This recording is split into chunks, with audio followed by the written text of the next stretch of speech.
శ్రీశైలం ట్రిప్‌లో కూడా కోతులు కరచడము అంత పెద్ద ఇష్యూ అయిపోయింది. పెద్ద హంగామా అలాగే అయిపోయింది. తెలిసిన వాళ్ళు కూడా అయితే యాత్రికుడంట ఈడంట సైకిల్ యాత్రికుడంట అనేసి ఎన్నెన్నో మాటలన్నారు. కానీ నేనంటే ఇండియా మొత్తం తెలుసు. అందరికీ గుడ్ ఈవినింగ్ టు ఆల్. నేను మీ రోలింగ్ విత్ కార్తీక్. దాదాపు 6 మంత్స్ పైన అవుతుంది. నేను ఎక్కడ ఏ ప్లాట్‌ఫామ్ మీద కనపడకుండా. అసలేమైందంటే నాకు యాక్సిడెంట్ వల్ల ఈ ప్రాబ్లమ్ అయితే ఫేస్ చేస్తున్నాను. 2 యాక్సిడెంట్‌లయినాయి ఈ 6 మంత్స్ గ్యాప్‌లో. అలాగే బైక్ యాక్సిడెంట్ ఒకటి, కార్ ఇన్సిడెంట్ వల్ల ఒకటి. ఈ 2 ఇన్సిడెంట్ వల్ల నా లైఫ్ వచ్చేసి టోటల్‌గా స్పాయిల్ అయిపోయింది. అసలేమైంది కార్తీక్ అంటే నెక్స్ట్ నా నేపాల్ ట్రిప్ ఉంది. ఆ నేపాల్ ట్రిప్ కూడా ఇప్పుడే క్యాన్సిల్ అయిపోయింది. ఎందుకంటే నా హ్యాండ్ వచ్చేసి ఫ్రాక్చర్ అయిందనమాట. ఈ ఫింగర్ వచ్చేసి ఇరిగిపోయింది. ఇంకా ఎలా అయినా 2 మంత్స్ వరకు రెస్ట్ తీసుకోవాల్సిందే. తప్పదు. ఏం చేద్దాం అనుకున్న కార్తీక్ నెక్స్ట్ ప్లాన్ ఏంటి అంటే యూట్యూబ్‌లో వచ్చేసి లాంగ్ వీడియోస్ వచ్చేసి షూట్ చేద్దాం అనుకుంటున్నా. అలాగే మంచి బిజినెస్ టిప్స్ గాని, అలాగే మంచి కంటెంట్ మీ ముందరికి తీసుకొని రాబోతున్నాను. ప్రతి ఒక్కరు కూడా ముందులానే సపోర్ట్ చేస్తారనేసి మనస్ఫూర్తిగా కోరుకుంటాను. ప్రతి ఒక్కరు కూడా ఈ వీడియో చివరి వరకు చూడండి. అసలేమైందో మొత్తం చెప్తాను. మనం డైరెక్ట్‌గా కంటెంట్‌లోకి వెళ్తే మీకు అర్థమవ్వదు. నా సోషల్ మీడియా జర్నీ ఎక్కడ స్టార్ట్ అయిందో అక్కడి నుంచి స్టార్ట్ చేద్దాం. మీకు మొత్తం స్పష్టంగా ప్రతీదీ అర్థమవుతది. నేను 2022లో యూట్యూబ్ అయితే స్టార్ట్ చేశానండి. ఫ్రాంక్ వీడియో స్టార్ట్ చేద్దామనేసి నేనైతే విజయవాడ వెళ్ళాను. ఒక అమ్మాయి నాకు చెప్పిందనమాట. ఇద్దరం కలిసి ఫ్రాంక్ వీడియో స్టార్ట్ చేద్దాం కార్తీక్ అనేసి. నేను, మా మామ, వేరే పిల్లోడు ముగ్గురం కలిసి విజయవాడ బయలుదేరాము. అక్కడికెళ్ళిన తర్వాత ఆ అమ్మాయి అయితే హ్యాండ్ ఇచ్చింది. నేను రాలేను కార్తీక్, మా ఇంట్లో ఇలా ఒప్పుకోవడం లేదు. నాకు మ్యాచింగ్స్ ఉన్నాయంట. అలాగే మా ఇంట్లో వాళ్ళు వద్దంటున్నారు. ఇలా షూట్ చేస్తే మళ్ళీ అమ్మాయికి ఎక్కడ పరువు పోద్దనేసి ఇలా అనుకుంటున్నారు కార్తీక్ అనేసి అన్నారు. ఎనీవే అక్కడి నుంచి మళ్ళీ రిటర్న్ రాలేక వేరే అమ్మాయిని కూడా ట్రై చేశాం. ఆ అమ్మాయి కూడా మళ్ళీ హ్యాండ్ ఇచ్చిందనమాట. అలాగే ఎనీవే అని చూస్తుంటే అక్కడ హనుమాన్ జంక్షన్ అనేసి ఒకటుంటది. అక్కడ కూర్చొని ఆలోచిస్తా ఉన్నాం. నేను, మా ఫ్రెండ్ అలాగే ఇంకోడు ముగ్గురం కలిసి ఆలోచిస్తా అంటే ఆ అమ్మాయి కాల్ చేసింది. "కార్తీక్, మా అమ్మగారు నిన్ను ఇంటి దగ్గరికి రమ్మంటున్నారు. ఒకసారి ఇంటి వరకు వస్తారా మీరు? ఇంత దూరం వచ్చారు కదా! ఎలాగైనా రెస్ట్ తీసుకొని ఒకసారి మా అమ్మగారిని మాట్లాడండి. మా అమ్మగారు చేయమంటే చేస్తాననేసి" వాళ్ళ అమ్మగారు చెప్పిందనమాట. ఇంటికెళ్ళాము. వాళ్ళ అమ్మగారితో మాట్లాడాము. అలాగే వాటర్ ఇచ్చారు, స్పీచ్ ఇచ్చారు. అంతా ఓకే. వాళ్ళ అమ్మగారు ఒకే మాట అన్నారు. నన్ను అలాగే నా కెమెరాస్, మా ఫ్రెండ్స్‌ని చూసి, "మా అమ్మాయిది తర్వాత ఎంగేజ్‌మెంట్ ఉంది. మీరు కెమెరామ్యాన్‌గా వస్తారా?" అన్నది. నాకు ఆ రోజే ఈగో హర్ట్ అయింది. నేను ఆ రోజే ఫిక్స్ అయ్యాను మెంటల్‌గా. ఎలాగైనా సోషల్ మీడియాలో సక్సెస్ కొట్టి వీళ్ళకేంటో నేను చూపించాలి అనేసి ఆ రోజే నేను ఫిక్స్ అయినా. ఆ రోజు నా కళ్ళలోంచి వాటర్ ఒక్కటే తక్కువ. మా మామ ఒక సైడు "ఏం కాదు, రిలాక్స్, రిలాక్స్, రిలాక్స్" అని కూల్ చేస్తానే వచ్చిండు. ఎనీవే అలా అలా స్టార్ట్ అయింది నా జర్నీ. నెక్స్ట్ వచ్చేసి సోషల్ మీడియా జర్నీ స్టార్ట్ చేయడం కోసం నాకు తెలీదు. ఇన్‌స్టాగ్రామ్ గురించి, యూట్యూబ్ గురించి తెలుసుకోవడం కోసం 'పులివెందుల మహేష్' అనేసి ప్రతి ఒక్కరికి తెలుసనుకుంటా. 'పులివెందుల్లో' అలాగే 'మా ఊరు సినిమా' మూవీ అనేసి, అలాగే 'లవ్ స్టోరీ' మూవీస్ అనేసి 2 మూవీలు తీశాడనమాట. అన్న దగ్గరికెళ్ళాను. అలాగే నీ ఛానెల్‌లో వర్క్ చేస్తాను అనేసి, సరే తమ్ముడు ఇద్దరం కలిసి వర్క్ చేస్తాం అనేసి ఒక కామెడీ షో కూడా చేస్తా ఉన్నాం ఇద్దరం కూడా కలిసి.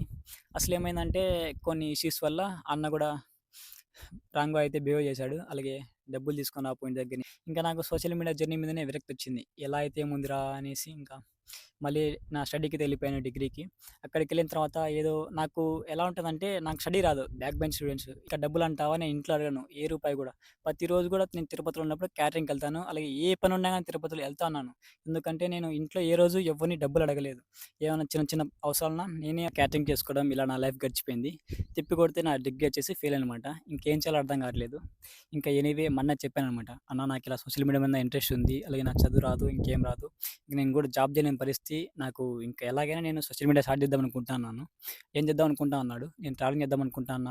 నాకు కొంచెం అమౌంట్ హెల్ప్ చేయన్నా అనేసి మా అన్న అడిగారు. ఆ రోజు మా అన్న కొంచెం అమౌంట్ ఇచ్చి నేను ట్రావెలింగ్ స్టార్ట్ చేశాను ఆ రోజు. అప్పటినుంచి ఇప్పటి వరకు కూడా ఎన్ని ప్రాబ్లమ్స్ ఫేస్ చేశానంటే అన్ని ప్రాబ్లమ్స్ ఫేస్ చేశాను. ఎందుకంటే ఒక దాంట్లో సక్సెస్ అవ్వాలంటే వందల ప్రాబ్లమ్స్ ఉంటాయి. ఎన్నో నిద్రలేని రాత్రులు, ఫుడ్ లేని రాత్రులు, ఎంతోమందితో కొట్టించుకొని, తిట్టించుకొని, ఎంతోమంది ఎన్నెన్నో మాటలన్నారు. అలాగే తెలిసిన వాళ్ళు కూడా అయితే ఈడంట సైకిల్ యాత్రికుడంట అనేసి ఎన్నెన్నో మాటలన్నారు. ఎనీవే ఏదో ఒక రోజు వాళ్ళందరికీ కూడా ఒక మంచి సమాధానం చెప్పే రోజైతే తప్పకుండా వస్తది. ఫస్ట్ ఎళ్ళిన కన్యాకుమారి ట్రిప్ అయితే బానే ఉన్నది. ఆ తర్వాత గోవా ట్రిప్ కూడా బానే ఉన్నది. ఇంకా ఆ తర్వాత స్టార్ట్ అయిన మన బెంగుళూరు టు ఒడిస్సా ట్రిప్ అయితే చాలా అంటే చాలా ఘోరంగా మారిపోయింది. అలాగే పులిగొండ యాక్సిడెంట్, అలాగే ఆ తర్వాత మళ్ళీ అనకాపల్లిలో ఒక ఇన్సిడెంట్ జరిగింది. ఆ రోజు కూడా చాలా అంటే చాలా సఫర్ అయ్యాననమాట. ఈ 2 ప్రాబ్లమ్స్ వల్ల నేను నా సైక్లింగ్ జర్నీ అనేసి చాలా డిఫికల్ట్‌గా మారింది. ఆ తర్వాత ఎనీవే పూరి వరకు కూడా మనం ట్రావెల్ చేశాము. అలా కష్టంగానే. ఆ తర్వాత మళ్ళీ నేను ఇంటికొచ్చిన తర్వాత కూడా గివ్ అప్ ఇవ్వలేదు. మళ్ళీ శ్రీశైలం ట్రిప్ ప్లాన్ చేశాను. ఆ శ్రీశైలం ట్రిప్‌లో కూడా కోతులు కరచడము అంత పెద్ద ఇష్యూ అయిపోయింది. పెద్ద హంగామా అయిపోయింది. ఎనీవే ఏమైనా పర్లేదు. అన్నీ మన మంచి కోసమే జరుగుతున్నాయనేసి అనుకుంటా వెళ్తా ఉన్నా. కానీ అంతా అయిపోయిన తర్వాత మళ్ళీ స్టార్ట్ చేద్దాము. నేపాల్ ట్రిప్ స్టార్ట్ చేద్దాము. అలాగే లదాఖ్ ట్రిప్ స్టార్ట్ చేద్దాం అనేసి అనుకుంటా ఉన్నా. అలాగనే బైక్ యాక్సిడెంట్ జరిగింది. అప్పుడు అయితే నా ముందరున్న 3 పళ్ళు కూడా పోయినాయి. పర్లేదులే మళ్ళీ రెస్ట్ తీసుకొని మళ్ళీ స్టార్ట్ చేద్దాంలే కొత్తగా అనుకుంటే మళ్ళీ ఈలోగా ఇలా అయిపోయింది. కార్ ఇన్సిడెంట్ వల్ల నా లెఫ్ట్ హ్యాండ్ వచ్చేసి ఫింగర్ అయితే ఎక్కువ ఇరిగిపోవడం వల్ల 2 మంత్స్ వరకు రెస్ట్ తీసుకోవాలని చెప్పారు. తప్పదు కదా! 2 మంత్స్ వరకు రెస్ట్ తీసుకోవాలి. ఎందుకంటే ఈ హ్యాండ్‌తో సైక్లింగ్ చేయడం అస్సలు అవ్వదు. అలాగే మీకు స్క్రీన్ మీద కూడా నా రిపోర్ట్స్ అయితే పెడుతున్నాను చూడండి. ఇలా ఎక్స్‌రే రిపోర్ట్ గానీ, అలాగే బిల్ రిపోర్ట్ గానీ, అలాగే నాకు ఇలా హెల్త్ బాలే అన్న వెంటనే సుమలతమ్మ గానీ, అలాగే స్నేహ అక్క గానీ, అలాగే స్ట్రీట్ ఫుడ్స్ అన్న గానీ వీళ్ళు ముగ్గురు కూడా సపోర్ట్ చేశారండి. వీళ్ళ ముగ్గురికి కూడా థ్యాంక్ యూ సో మచ్. మీరు చేసిన సాయం ఎప్పటికి కూడా మర్చిపోలేను. ఏం చేయబోతున్నా కార్తీక్ నెక్స్ట్ ప్లాన్ ఏంటి అంటే యూట్యూబ్‌లో అయితే లాంగ్ వీడియో స్టార్ట్ చేద్దాం అనుకుంటున్నా. ఈ హ్యాండ్ రికవరీ అయ్యేంత వరకు కూడా యూట్యూబ్‌లో అయితే లాంగ్ వీడియోస్ అయితే వస్తుంటాయి. ప్రతి ఒక్కరు కూడా చూసి సపోర్ట్ చేస్తారనేసి మనస్ఫూర్తిగా కోరుకుంటున్నా. అలాగే ప్రతి ఒక్కరికి కూడా థ్యాంక్ యూ సో మచ్. ఇంకా ముందు ఎలా సపోర్ట్ చేశారో ఇప్పుడు కూడా అలానే సపోర్ట్ చేస్తారనేసి మనస్ఫూర్తిగా కోరుకుంటున్నా. నేను ప్రతి ఒక్కరికి కూడా ఒక చిన్న రిక్వెస్ట్ చేస్తున్నాను. ఈ వీడియో కాపీ చేసుకొని మీ ఇన్‌స్టా స్టోరీలో పిన్ చేసి నాకు మెన్షన్ చేయండి.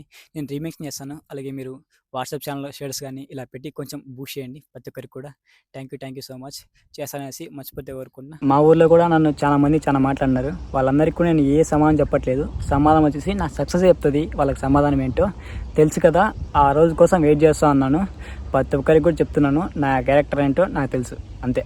తెలుసు కదా, ఆగిపోకుండా ముందుకు సాగిపోవడం మన లక్ష్యం.